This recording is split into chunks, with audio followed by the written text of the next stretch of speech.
अस्सलाम वालेकुम। कैसे हैं आप सब? उम्मीद है आप सब खैरियत से होंगे।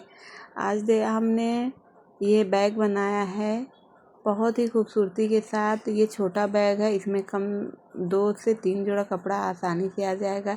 कहीं आप जा रहे हैं, सफ़र में जा रहे हैं या फिर कहीं शादी में जा रहे हैं तो इस तरीके के बैग की बहुत ज़्यादा ज़रूरत पड़ती है। तो इस तरीके से बैग को बनाना है तो इसकी फुल वीडियो मेरे इसी चैनल पे अपलोड है, वहाँ पे जाइए, देखिए, सीखिए, बनाइए। तो कैसी लगी आज की मेरी वीडियो? उम्मीद है आपको हमारी आज की वीडियो पसंद आई होगी। पसंद आई तो वीडियो को लाइक, चैनल को सब्सक्राइब करना मत भूलिए और कमेंट में बताइए कि हमारा ये पर्स आपको कैसा लगा। फिर मिलेंगे नेक्स्ट वीडियो में, तब तक के लिए अपनों का ख्याल रखिएगा। अल्लाह हाफिज़।